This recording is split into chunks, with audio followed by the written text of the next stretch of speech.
and I'm joined by my co-hosts Keisha and Heather, and we're from I Got You podcast. And today we're joined by Rebel and Kuji. Welcome, Rebel, and welcome, Kuji.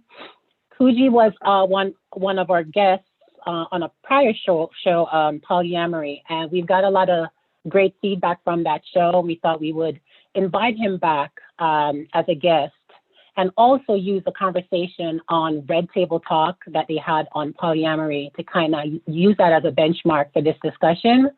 So I'm sure the audience is in for a ride. So again, welcome again. And today's topic is all things polyamory. All right, welcome guys. So my first question, and kind of give the viewers, Rebel, what kind of polyamorous, you would say, what kind of polyamorous relationship are you in? And Kuji, could you just tell them the same so they kind of understand which point of view you guys are coming from? Sure. I am currently, but I have been in every dynamic possible. I've been polyamorous through 2 marriages. Every dynamic that's out there I've been a part of, whether it be a 3 triad or a quad, I've been a part of all of them. So currently I am nested with a partner. I have another long distance partner and a 3rd woman partner. Okay. And so what does nested with a partner mean? I'm sorry. What do you mean Living nested? with. Oh, you're cohabitating. Okay, but not married. Not necessarily. No. Okay. Oh, no. No, none that got the t-shirt. Do you not believe in marriage? I don't believe in marriage unless it was in a way that my autonomy was honored. Okay. Understood. I believe in it I definitely believe in it for the legal benefits and the tax breaks. So. Okay. Speak that, Rebel. And as for me, I practice kitchen table polyamory. I'm married. Both my wife, we date separately, both of us being heterosexual, so we both date separately. As I mentioned previously in the last episode that I was in. Yeah, so that's me. Kitchen table poly and dating separately. Awesome. All right. So my first question is, and again, we're using the Red Table Talk as a benchmark. So we're going to use aspects of that show to kind of lead our way today. So do you think that polyamory infringes on the concept of monogamy and Christianity? Rebel, what are your thoughts on that? I'd rather do it. Does it infringe on could you repeat the question? Sure. Do you think polyamory infringes on the concept of monogamy and Christianity? Why or why not? I think it is. I think it's just an alternate relationship style. I don't think it. I think just because of the principles in itself, where monogamy just is very. I'm not going to judge monogamy. Whereas monogamy is the focus on one person with with what I call the Christianity overhang. Yeah. I think because there are plenty of polyamorous Christians. There is. There are plenty of polyamorous Christians. So it has nothing to do with what their faith is and their God. So it's just their choice not to legally bind themselves to one person for forever. That's really the only difference I see at all. Right. Explain that to me, and I think the viewers will be interested in the concept of Christianity and polyamory. You mentioned there are many polyamorous people who are Christians. Yeah, I can't speak from that perspective because I myself am not Christian. So okay. I wouldn't want to speak on behalf of Christians. Yeah. Right. And I'll say this before I actually answer the question. I know a lot of my beliefs and principles in polyamory align with Rebel. That's why we've connected so greatly as we have over the years, because we do identify a lot of the same principles that are associated with polyamory. But do I believe or feel that polyamory infringes on Christianity or monogamy? I totally disagree. I think that, like Rebel said, it's just an alternative love style. Just like you may have some people that are, homosexual. That's their preference to love that way. Our preference is to love multiple people simultaneously. So I have to disagree with you there. It was not a choice for me. It is for some, but it was not for me. Well, yeah, I mean, more so. Expound on that, Rebel. Expound on that, Rebel. What do you mean it wasn't a choice for you? I was born Black, I was born bisexual, I was born a woman, and I was born polyamorous. It's pretty simple. Okay, so from a younger age, you basically had those beliefs and that undergird how you acted. Yeah, I've never been monogamous nor practiced monogamy. Okay. Even in pre-adolescent relationships or friendships. So. Right. What were you saying, Kuji? I apologize. Oh, no, I was just saying that I don't think that it infringes on monogamy in any way. Or, I mean, you could be Christian, you could be, Muslim or Islamic, I should say, or practice any particular faith. You could be spiritual, just like myself, and still practice, ethical non-monogamy or polyamory. Again, like I've mentioned previously, polyamory is just having the freedom to love more than one person simultaneously. So, it definitely doesn't infringe. With the consent and knowledge of everyone involved. Right. Let's not forget that that's the most important part. So, right. Can I ask something about the Christianity part? Because I've heard a Christian said polyamory is because it's a reason to cheat. It's just the reason to cheat. That's why you are polyamorous. Oh, wait, let's get on the Christians now. Somebody just said that. Not only Christian people say that. People in general have one Christian said that to me.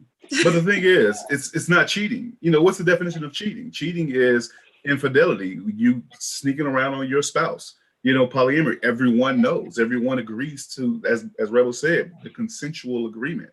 Of being with multiple people simultaneously. So it's not a reason to cheat because when no one's cheating. Oh, that's interesting. I have a question. So one of the underlining kind of theme in Red Table Talk was the idea that monogamy, the idea of people who are in a monogamous relationships feel unfulfilled. And that's why ultimately they seek a polyamorous relationship. Well, I know Rebel, you said you have never been in a monogamous relationship, but do you ever feel that unfulfilled? Do you think that that's one of the reasons why people kind of gravitate towards polyamory, because they feel unfulfilled in a monogamous relationship? Yeah, I think that polyamory has been used in that way, and I've seen it several times where people use it. Mm-hmm. They use alternative lifestyles, period, as a way to plug something that is broken in their marriages or in their monogamous relationships. What we say in polyamory all the time is, no, we don't want y'all. We don't want you with your broken marriages. Exactly. Stay in monogamy, right? Because polyamory does not fix anything. It actually explodes it. It exploits it even more. It puts a glaring spotlight on stuff that was already messed up, and magnifies it. And it magnifies it by tenfold. So I don't think that people seek polyamory because they're unfulfilled. I think that most of the time what happens is just in our society, we're basically grown up and taught that there's no other option. Right, and usually what happens as you get older and you gain more knowledge in the world and more experiences, you find out like that isn't all there is. So it just happens to align with some people, and that's what happens, and also just people continue to grow. And I think that in real relationship and real love, you allow your partners to grow, even if it means away from you. Love is the freedom, as I say. And I'll add on to what Rebel just said, because I completely agree with that. But if you really look at the situation between a woman and a man, well, anyone that's in a relationship, not one person can be everything that you need. So to say that you're not fulfilled, we're consistently changing, we're consistently growing day by day, week by week, month by month, year by year, right? So if our interests are growing along with us, then we're going to become interested in different things. So yes, that one particular person that we were interested in for this specific thing may no longer hold that same value that it was. That doesn't mean that I don't respect or love that individual like I used to. It just means that I'm no longer interested in this particular aspect. To give you an example, let's just say you like ballet at 25, but when you grew up your whole life dancing and doing ballet, you meet someone who's a dancer as well. You guys have that same dancing quality in common, but you no longer start to love dance when you turn 25, 30, and that's still that particular person's enjoyment, but it's no longer yours. That doesn't mean that you love that person less. That just means that that's just not something that interests you like it used to. So yes, you find people that are related or that are experiencing the same things that you're interested in. So, I mean, it's not about not being fulfilled, because I love my wife dearly. We have a great relationship. Like any couple, we have our ups and downs, but we still have a great relationship, but we are night and day, but it doesn't mean that I'm fulfilled. I enjoy hiking. My wife hates the outdoors. Yeah. Hiking does give me a sense of excitement, peace, but she is so far removed from hiking, but just because she doesn't love hiking doesn't mean that she's not fulfilling me anymore. I mean, so to me, to say that we practice I'm not saying you saying this, but just to say that polyamory or is practicing polyamory because they're not fulfilled, it to me, it's a bogus statement for someone to say, because there's so many other aspects of the relationship besides, even if it's sexual. There's so many different aspects that can be fulfilled out. But I'm gonna stop talking. I know I can go on and on. But yeah. So another question: do you still get jealous in these relationships? Oh, heck yeah. Oh, I'm jealous. Matter of fact, I'm jealous right now. Yeah. What are you jealous about? As a woman, how do you? So do you compare yourself to the other women that your husband? Now comparisons are the thief of joy. Now you have to learn that very early. Okay. Wow. They will steal your joy away. Okay. Okay. I'm going through some jealousy right now because my long distance partner just arrived 2 days ago. Haven't seen him since July of last year. But in the world we live in, of course, I see that the time he's spending, just because of the situation with other people, and just still looks like life is great. So it's hard to deal with. I'm a human being. It's not the jealousy, it's what you do with it. It's how you let it manifest and how you let it affect your relationship, and you process it. What it is you process it. And jealousy is just, you have a need that's unfulfilled, and my need was him. Like I didn't have access to him, so of course that's where the jealousy's root is from.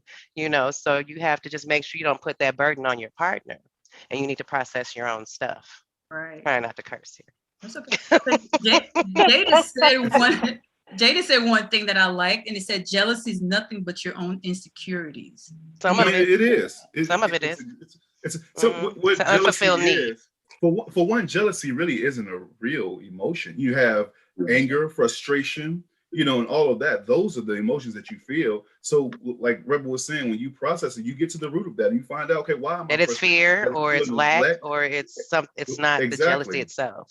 So you process that, and it's the way that you handle the reaction of whatever actions cause you to feel that, that determines the jealousy that we know of in society today. And please say, I know we sound great saying this stuff, but please know that it is a ever evolving process. Yeah. I was back there, busting the windows out of cars 20 years ago. I mean, when I was 20 and hot-headed and, couldn't process my feelings and, was dealing with this, and, my husband at the time, had a girlfriend, and just the jealousy, but you got to learn to do the self-work. Polyamory especially makes you work. It makes you do your self-work. It makes you constantly self-reflect and check yourself. So, right. Yeah, that's a constant process. It's a daily process sometimes. Indeed, it is. But definitely worth it. Definitely worth it, though. What's going on, Pink? Welcome, Pink. Hey, wife. How are you? Hi. Okay. I'm here with my husband and my wife. I love y'all. Oh, what's going on? I'm sorry I'm so late. That's okay. That's okay. So, Pink, kind of explain what kind of polyamory you practice, please. Okay, so all right. Well, that's a broad question in my opinion. But I am married and I have a hierarchy with my husband.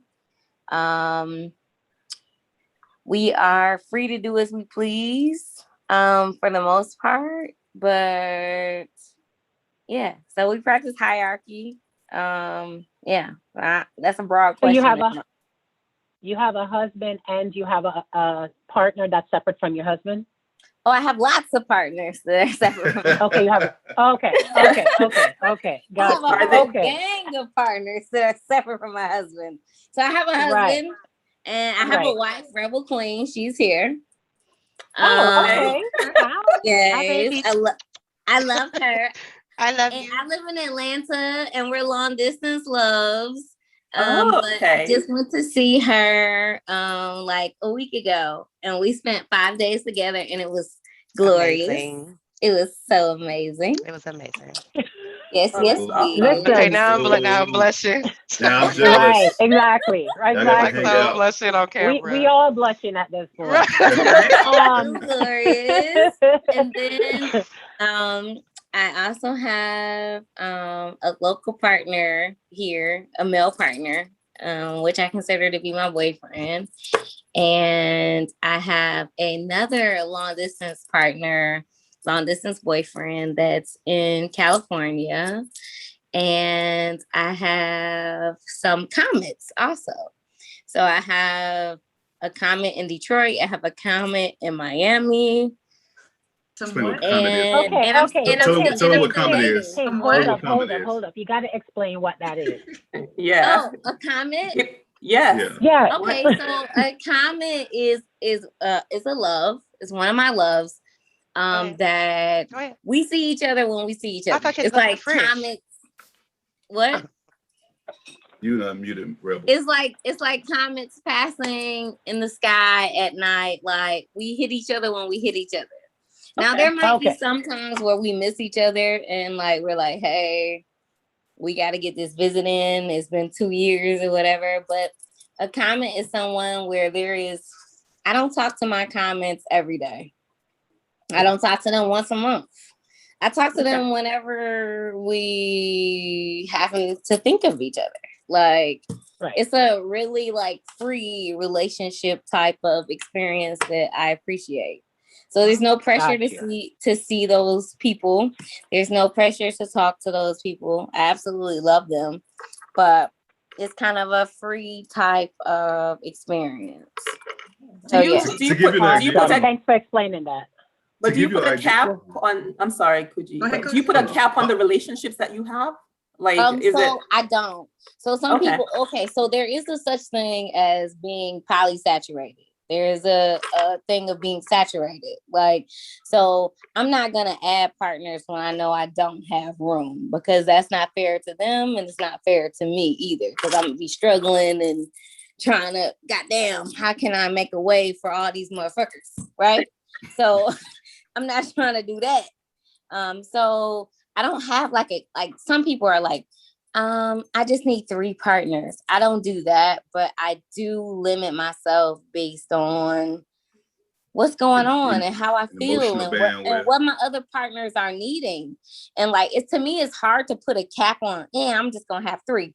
What if one of your partners only wants to see you twice a month? What if the other one only wants to see you once a year? Like so basically I go with what I have and then I move how I need to move. So no, I don't have a cap or a limit, but I do have a natural cap or limit, but I wait until I feel saturated, basically. Okay. So there's no set number on my saturation level, but if I feel saturated, if I feel like I got enough people that I'm juggling right now, and this wouldn't be fair to them or me, then yeah, I cap myself. But there's no set. I was just gonna give a better explanation, not a better, but I was gonna add on to what Pinky was saying. Not you said better, Kuji. That's what I said, not better, to add on to what you were saying. Let me beat you up later. And you didn't even claim me as a husband, but it's okay. I got you. It's all wait, good. I wasn't. No. So, but I said my husband is on here. Mm-hmm. No, I'm just joking. Kuji don't give me no attention. Kuji is like my local comment. I ain't seen Kuji since the motherfucking pandemic started. Now what, Kuji? Go ahead, Kuji. I have no explanation for that. But no, I was going to say, to add on what she was saying, think of a comment for you guys. I know we know what she's saying, because it's terminology that we've used, but just to think of how you would see a comment in the sky. You rarely see that comment. It's not planned. You don't really know, the time, where, or when is going to happen. But when it does happen, you out there on deck, like, okay, I see the comment in the sky. So that's pretty much what she was saying. So just to give you guys a better idea of what a comment I think I gave a perfectly fine idea of what I was saying. Kuji, you said something about emotional bandwidth as well? Yeah. It's like, for me, I don't put limitations on who I connect with. Like Pink was saying, because you never really know what the energy and the flow of that connection is going to be. So to say, or to limit yourself to a specific number, even when you're at that number, you still may meet someone that meets some other needs that you never even knew you had, or just may create some type of energy within you that, makes you feel like, okay, I want this individual in my life. And the thing about polyamory, it may not always be a sexual or romantic connection. Well, let me say romantic. It still could be romantic, but it may not always be a sexual connection, but you still have that romantic, energy with that individual. So to say that I can't deal with this particular person because I already have, 3 people already on my team. Well, let me not say that, because that sounds horrible. Say that Terrible. Yeah, completely. Don't be out here embarrassing us. Right, I know, right? Seriously. Hey, wife. But to say that you already have, 3 partners, that you're dating, and now you can't talk to this particular individual because you're already at a cap. Like, I think it's crazy. So for me, unless I'm, at that polysaturation, which is what Pink was so beautifully speaking about. Thanks. Unless I'm meeting that emotional bandwidth where I can't give that individual that type of love and connection, then I won't do them a disservice like that. And I won't do myself a disservice like that. So she was absolutely correct. I agree with her. So, do you guys, again, playing devil's advocate, do you believe that at some level polyamory oftentimes prevent folks involved to address their emotional needs? So they'll have a backup, quote unquote, again, quote unquote backup. They'll have a backup so they can rely on that person. Like, say, for instance, Pink and Kuji not vibing, then at least Pink have other options. So she's like, you know what? I'll forget you, Kuji. Let me go to Rebel, because at least I can vibe with Rebel at this point. Do you think that polyamory kind of reinforce that notion, or what are your thoughts, Rebel? Not at all. The thing is that it makes it look like you think that people are disposable, and just to do this and just to do this, it shows that we have commitment, because this is not easy. It is not easy. Like I said, it's not something that it forces you to do work in all kinds of ways and address your issues with your partners, and just because you've done more self-work, because I think monogamy forces you to be comfortable. Monogamy, you don't have to do no work in monogamy. Not like that to me. So, and I've been you married, mine and I'm yours, and that's basically, and you're not gonna look at nobody else. I'll never have to deal with you thinking that you want somebody else. You probably do and not telling me, but I won't have to see it in the face. You would never have to see that man walk out the door to be with another woman. You were never gonna have to deal with jealousy. You never have to deal with some of these things coming to your that home. polyamory forces you to deal with. Yeah. My nesting partner right now is dealing with my other partner being here. Yeah, I disagree. Monogamy is also very difficult, but I can presume that polyamory is even that much more difficult because you're dealing with so many different dynamics and people's personalities, needs, and relationships are difficult in general. Definitely. Definitely. I'll say it really varies based on the individual too, because you have some people who may look at that look at a partner as disposable, like Pink mentioned. You know what I mean? But you have a lot of us who are out here that look at our partners as equal partners, in the sense that I'm going to put the same type of energy, love, attention, affection in this relationship with an outside partner that I put in with my wife. There's a lot of us out here that are doing that are treating our relationships like that. But again, there are, just like in monogamy, you have some people that are misusing polyamory. You have some people that are misusing monogamy. That's so true. You'll have people that have disposable loves, unfortunately. Yeah. You know, and it's something that we try, especially in our group. Like we try to, you know, weed it out as best as possible. We're not, you know, police or anything like that, but you know, in our group, we try to make sure that like we are presenting the people in the group as upstanding, you know, members of polyamory, you know, of the community. And there are people in monogamy who don't feel valued in their marriages as well. So there are Oh, plenty of that's so husbands true. who don't feel valued, and plenty of wives who don't feel valued in their monogamous marriages. True. One thing that I can say that I do love about polyamory that I didn't really experience much in all the relationships that I had prior to my being married to my wife and being in a polyamorous relationships is the level of communication and transparency that polyamory focus and beats down on you. Like that's always a topic of conversation. It's always the main focus and the principles of polyamory, transparency and communication. So if you are having an issue, you know, with a partner, whether it be your spouse or another partner, you can say, you know, we need to have a conversation because and we're some damn good talkers. Yeah. We are some talkers in polyamory. Exactly. We're talking about our feelings constantly on a daily basis. So exactly. You have to be more honest in this relationship then. So that you have to look in the mirror and be honest with yourself in the morning, every morning. Let me change. Instead of saying effective communication. Effective communicators. Because you can communicate all day long, but if you're not effectively communicating with their understanding and you're understanding them, it's pointless. But exactly. Yeah. And that can be a hard thing to do though.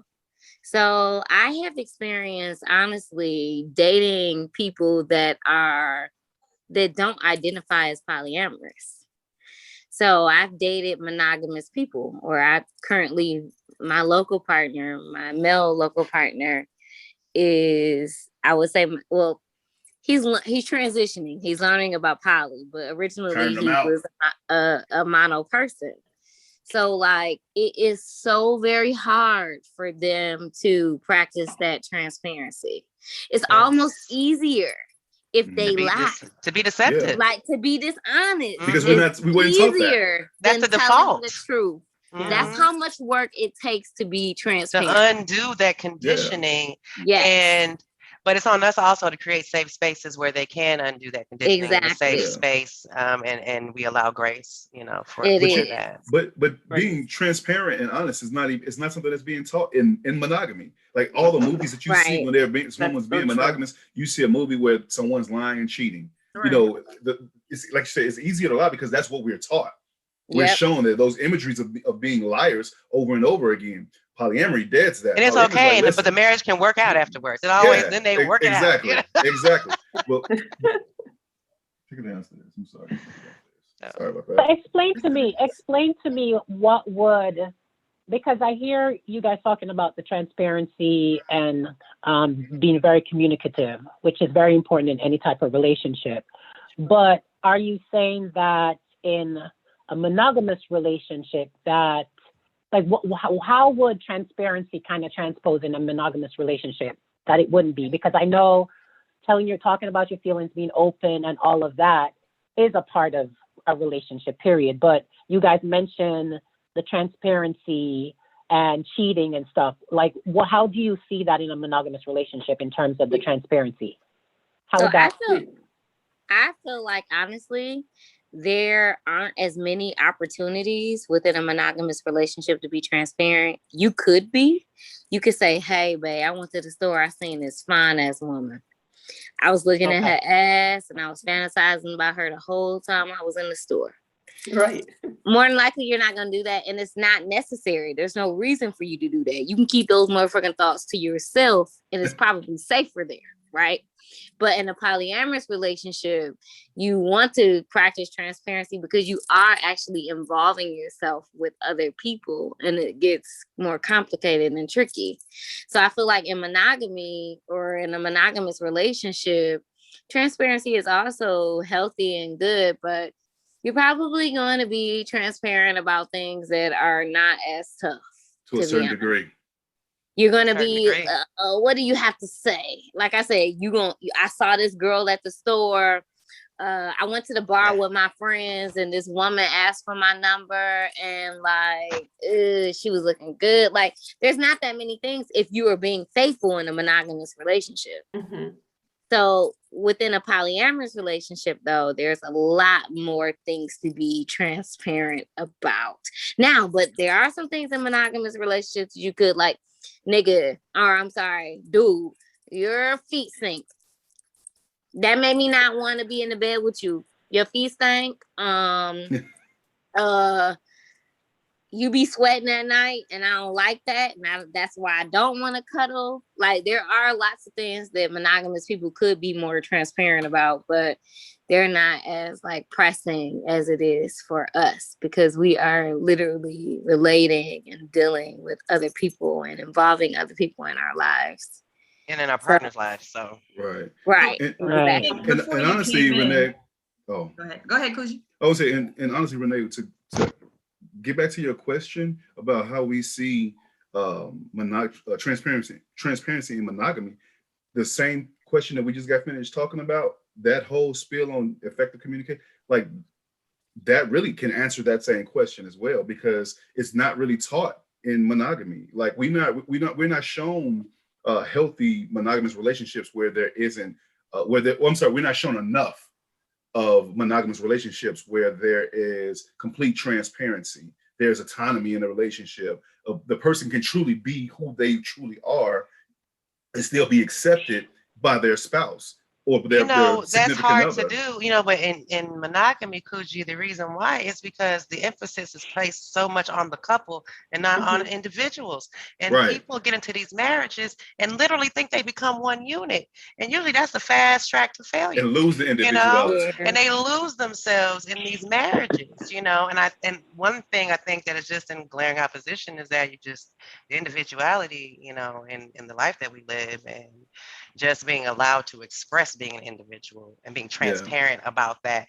It's not, monogamy is not set up for them to be transparent if they all of a sudden are at odds with what the couple unit was made to be, and all of a sudden they've grown into something else. That is very hard for them to be transparent about in a monogamous marriage. Especially if it does not align with one person. When it doesn't align with your spouse. Exactly. Yeah. You're like, wait a minute. You don't want to go to church? That's tough, right? All of a sudden, your marriage is in jeopardy, So it's just really less room to be an individual there. And it's really hard to be transparent when you don't have that room. And it boils back down to that fear. Now you become fearful of even seeking that retribution, of rejection, of not being loved by your partner. And I want to say this too. I'm speaking more from my experiences with monogamy. And when I say experiences, meaning the relationships that I personally was in, as well as the monogamous relationships that I've seen in my like nucleus of friends and family. So I'm basing all of the things that I'm saying off of that. So now I'm not saying that there aren't any monogamous people that are transparent, that aren't open and allowing their partner to truly be them. But the bulk of it, it's evident. We can look outside and see a million couples that aren't operating on that. Right. So Keisha, what you had to say? One of the conversations in the red topic is what do you think? What people are saying, they thought that polyamory was a white people thing. Like, what do you think about that? Like, only white people practice it. To say that is to say that only white people have feelings. Only white people like other people. I'm sorry. But that's what people are saying. No, it's just, like I was telling somebody the other day, when my husband and I went to our first poly meetup, it was in a white vegan bakery, and we were the only Black folks in there, and we could not identify with their experiences. We could identify with their experiences as being polyamorous, but as we all know, we just have different cultural differences, and how we deal with each other. And we definitely were not vegan. So it was,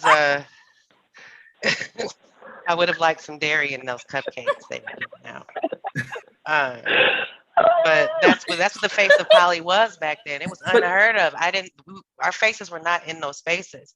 And I was, doing this before the internet. So this was meetup circles. This was word of mouth. This was, somebody had a flyer from a cafe, and it somehow made its way. So just the evolution of, because we were able to see other people like us, and that's what happened. Do you think it's more accepted among white people than it is Black people? The whole lifestyle? Me or just anyone? Anybody. Yeah, anybody. I mean, I think it's becoming more accepted by, every culture now. I mean, even though polyamory is not something that's new under the sun, it's not a brand new love style, and honestly, Black people were practicing forms of polyamory, well before it became trending as well. So it's not just a white person's love style or anything like that. You do have, there's a plethora of Black people that are practicing ethical non-monogamy, and that have been doing so before Facebook, before the internet and stuff like that too. So yeah, I agree. I just think it's a ignorant statement, but it's out there. I will say this though. I will say this. What I've learned from, because when I first joined some of the poly communities, I would see the differences between the Black communities in polyamory and the white communities. White community, they are a lot more free with what they do and how they do things and how they display it. With Black people, you can't even walk outside looking crazy. You gonna be like, you walking outside with that shirt on, or you walking outside like that, you ain't gonna call me. So, Black, it wasn't really presented as much, but that doesn't mean it wasn't being done. Because I've met people in polyamory, like Rebel as well as Pete, that have been doing polyamory for years before it really became a trending topic. Back then, you telling people you polyamorous, and they were looking at you like, what? You doing what? Why are you doing that? I can't even associate with you because you're polyamorous. So. Okay. Well, I feel like it hit the white folk first, and I feel like they're better equipped to deal with it because they've been in it longer. And I also feel like they're better equipped to deal with it because they don't have the mentality that us Black people have, in my opinion. So I feel like Black people are very much, this is mine. And it's because we came from nothing. So we're very territorial. We want to claim things. If I earn something, it is mine. So I feel like it's harder for us to share because we don't have a lot of things for ourselves. So I feel like a lot of Black people, like that are poly, we struggle a little more. We're not as free, like Kuji said. They're a lot more free. Like I'm in some white poly groups, and it'll be like, "Oh, I met a cool dude last week, and he's my boyfriend, and now he's moving in, and he's my nesting partner, and I'm here with my other partner, and this, that, and the other, and it's more just like free." For us Black people, it's a lot harder for us to adjust to and like adapt to. But I feel like that's because we're a lot more like territorial and just like wanting to claim something as ours. You know what I mean? Yeah, I also think we're raised more conservative. Black folks are pretty sexually closed-minded as far as the rest of the world really is, especially in the East, Western people, period. But Black folks in particular have a very narrow purview about sex and sexuality, and even further in our culture, being from the Caribbean, it is even further, really more narrow. So I think that that's a part of the reason also is that you didn't see us in those spaces was because we had to unlearn that.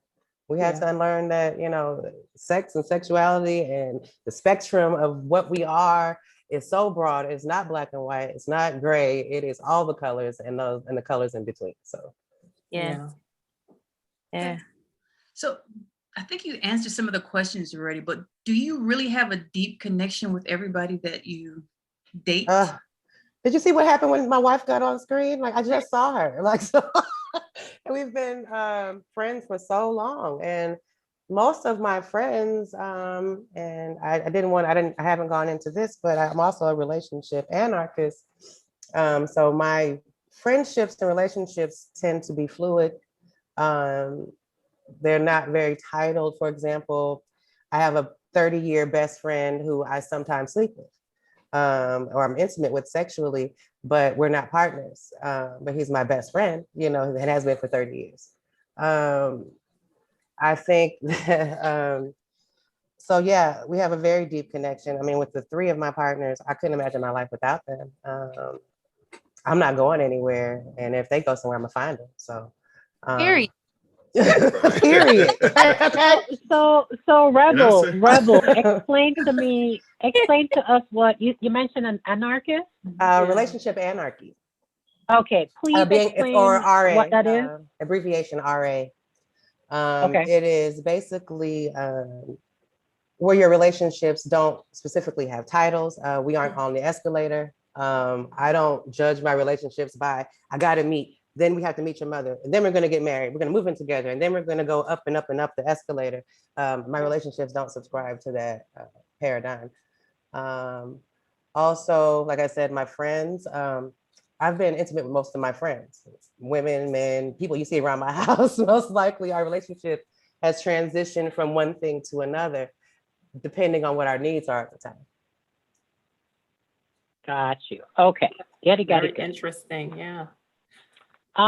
Okay. So there was also the concept of a platonic life partner and ethical polyamory that was mentioned on the Red Table Talk. So ethical polyamory versus non-ethical polyamory. What is that? Ethical polyamory is redundant term. So it's polyamorous. Non-ethical polyamory is cheating. Right, exactly. Oh, it's okay. doing the same thing. It's one or the other. It's one or the other.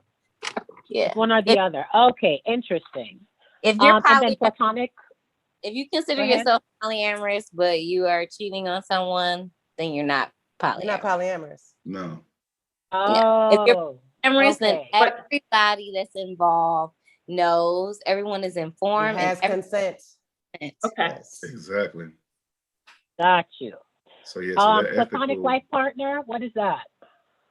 That's just to me. That's a great way of saying my friends for life. Yeah. Because I mean, we're platonic life partners, Kuji. I mean, where you going? If you go somewhere, I'll come find you too. I mean, so yeah, it's more like so. I've had relationships with men and women that were platonic, but also romantic. Yeah. And deep. Like, so I feel like, I don't know, when you say platonic life partners, it almost reminds me of my non-sexual partners, because that is a thing within polyamory. Yeah. Have legit partners. Non-sexuals that are non-sexual. But you just don't have sex. Right, the romantic. Why is it just your friend? Which is why I'm RA. So my relationships are fluid like that. I could say that my friends are all that way. So you never know. Now, one thing I can say too is that one thing I learned about polyamory and being in the community is that there's so many terms. Like there's a glossary of terms for polyamory and what things mean.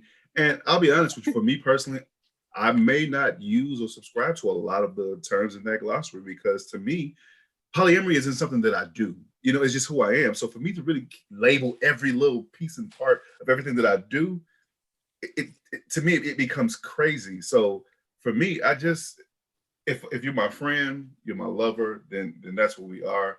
That's one of the reasons why I'm kind of getting away from a lot of titles. You know, like when I first started out in polyamory, I wanted titles. Okay, this is my girlfriend, and this is just to differentiate between the type of connection. But hey, like Rebel said, sometimes my friend, if she, you know, we catching a vibe, then we may want to share intimacy, then that's what we may do. You know, but I can't, because you're not quote unquote my partner, my girlfriend. Partner or girlfriend. You know, I think it's crazy. So, but Kuji, do you tell your wife first before you mess with her?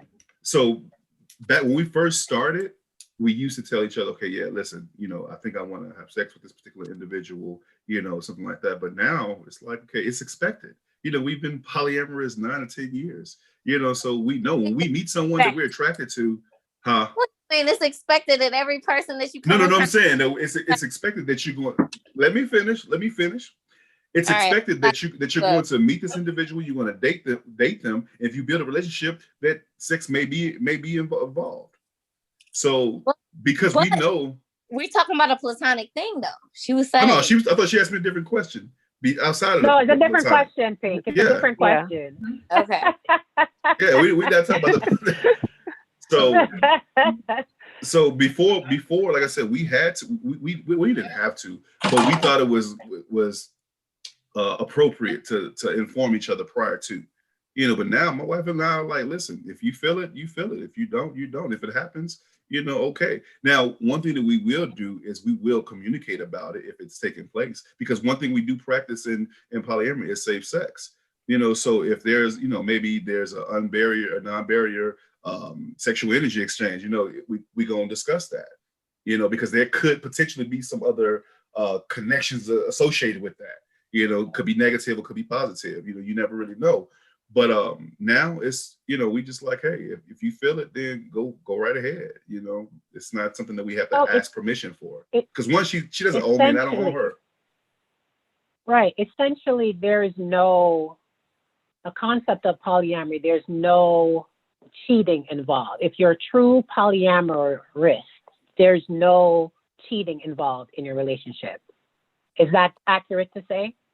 I mean, yeah. If you're polyamorous, that means you're I'm sorry, go ahead, Pink. No, I just said yes. That was yes. it. Yes, if you're polyamorous, you're practicing those principles of communication, effective communication. Ethics, period. Exactly. Period. So, like, to give you an example, what my wife and I would do is, if she or I felt that it was something that we had to think about, like, okay, I wonder if she's going to feel some type of way if I did this, then we just automatically didn't do it until we actually had a conversation about it. Because if you gotta question yourself, usually that's your intuition or your instinct telling you that might not be the thing to do, because it may affect. Because I'll be honest with you, when we first started, I was doing all kind of things that I thought was polyamorous, and I would come back and tell her I did, and she'd be like, that hurts my feelings. Like, that's fucked up that you did that. Like, why wouldn't you discuss and see what I thought about it?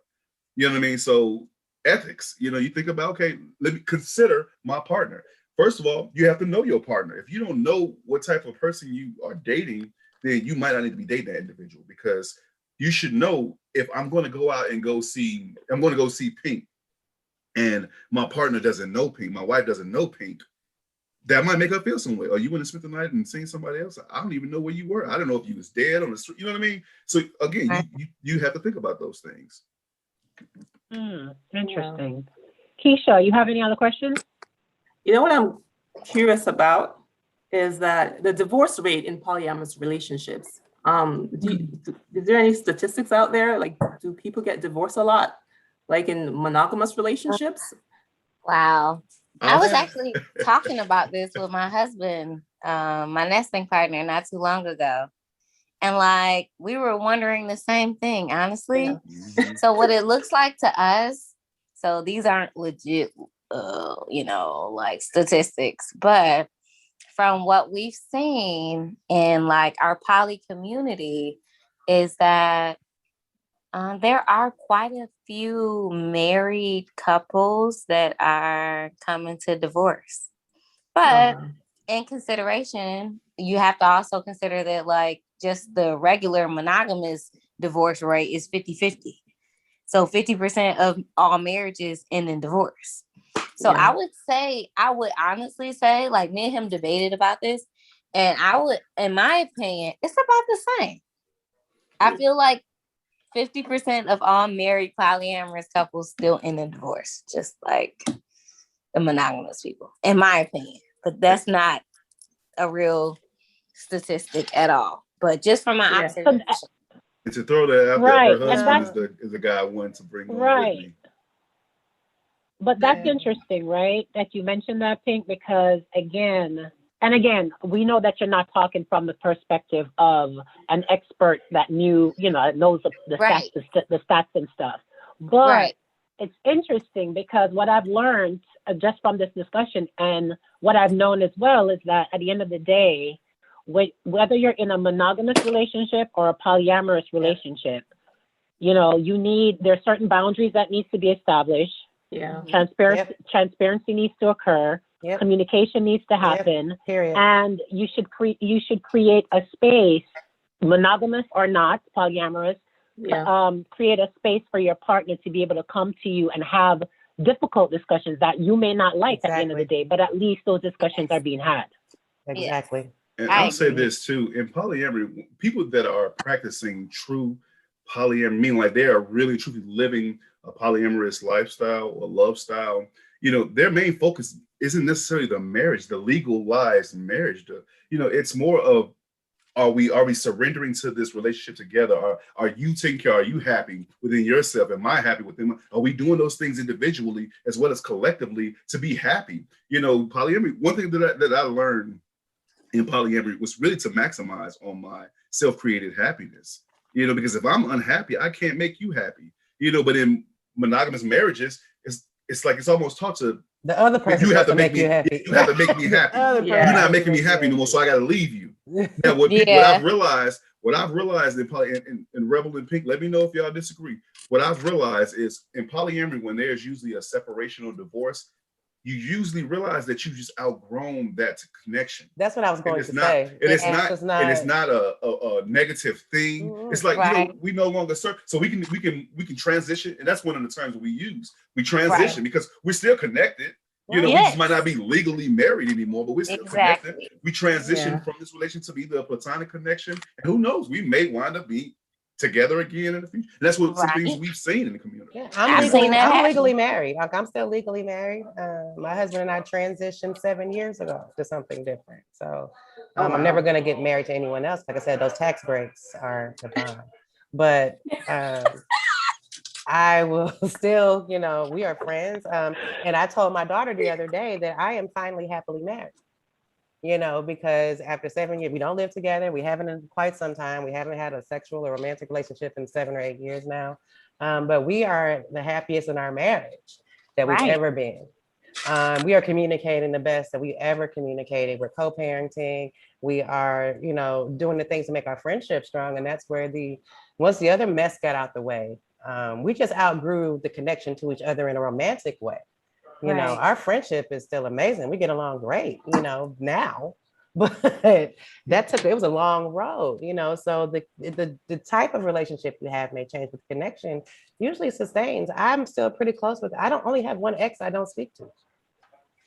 Just got you. Oh, interesting. Rebel, you said something about your daughter, right? Do you expose your lifestyle to your daughter? Oh, we had my girlfriend lived with us while all the time ever growing up, so they were always exposed to a non-monogamous household, and I was just and a there, homosexual and I was all household. on her daughter. My daughter loves all my partners. Like my daughters are grown; they're in their 20s. That's the thing too with poly. Generally, the people, your children usually love your partners. You know, like, but because one thing we don't do, we're not teaching them it's something bad. You know, just like you don't teach your children monogamy. You know what I'm saying? Like, so why do we? I can ask that question. Like, do you teach your kids polyamory? Of course, I did. My thing is, I don't sit them down and say, okay, this is polyamory. This is what you should be. This is no. They see everything, and we don't present it as if it's a negative. No. Like, I'm not a Christian. My daughters are Christians. I told you I'm not a Christian. My daughters made that choice for themselves. I let them know there are other alternatives. You know, they're both staunchly monogamous. You know, they think I'm nuts, but you know, but they know that there's an alternative. Yeah. And that it works, and that that is healthy. And that's what I like about it with my kids too, though. Like, they just know that it's an option. And I actually have 2 kids, my oldest 2, that actually identify as poly now. One is 19 and then one is 16. And they have multiple partners. And I feel like that's a product of not me necessarily teaching them poly, but them observing it and knowing that it's an option. Yeah, they don't have to be monogamous. You know what I mean? They can make a choice. They know that there's lots of different options on what to do as far as handling relationships.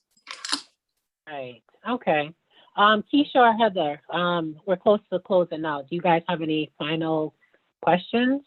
Well, I just have a final comment where Willow made a great point on Red Table Talk when she said, if you could understand that love is not a limited resource, then you can understand the lifestyle of poly. Yeah. And I can get that. I totally get it. That just resonated with me. That equates to what I said. Love is a freedom. Like, it really truthfully is. Yeah. You know, you have the same amount of love. If you had 15 children, you wouldn't run out of love at number 3. Exactly. Right. Absolutely. Okay.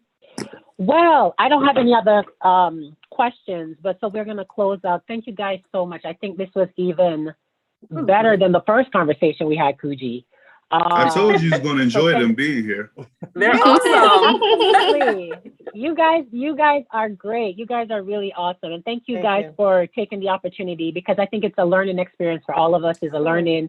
I'm a monogamous person, but that doesn't mean that I can't learn outside of the scope of what my thoughts are. So thank you guys so much for sharing your life with us. And before we close, we typically ask our guests to tell us one thing that they're thankful or grateful for. And we can start with you, Pink. One thing you're grateful for. I am grateful for, I would say, the people that I have supporting me. My mom, my husband, all of my partners. I'm going through a transition of sorts myself with my career. And like, I am so super grateful that I have people behind me that are there for me, like as far as emotionally going through this process, financially. That's what I'm grateful for right now. Awesome. Rebel. I am definitely grateful for my chosen family. The pandemic for an extrovert like me was extra hard. I had some struggles being isolated away from everybody. I'm used to being in Atlanta every 2 months. Haven't been there in almost a year and a half. It was a struggle, and I'm just grateful that they were patient with me, because there were some personality changes, and I'm just glad that they are supporting me and loving me back to myself. Awesome. Kuji. I'll say that I'm definitely grateful for my ability to love the way that I do, because loving how I do, and not just speaking polyamorously, but loving the way that I love, it affords me the opportunity to be loved by so many different people. Like Pink and Rebel, I know Keisha, Renee, and Heather, you guys have met me last year, but they've known me for years, and they'll tell you I truly love. And for me, just that ability to love that way, to receive it in return. Yes. I'm grateful for that. That is awesome. Well, thank you guys so much. And you guys have a wonderful day, and thank you guys for sharing your life with us again. Have a good No night. problem. Thank you for being on. Thank you. All right, ladies, y'all be safe. Bye. You too. Thank you. Bye. Thank you. Bye. Take care.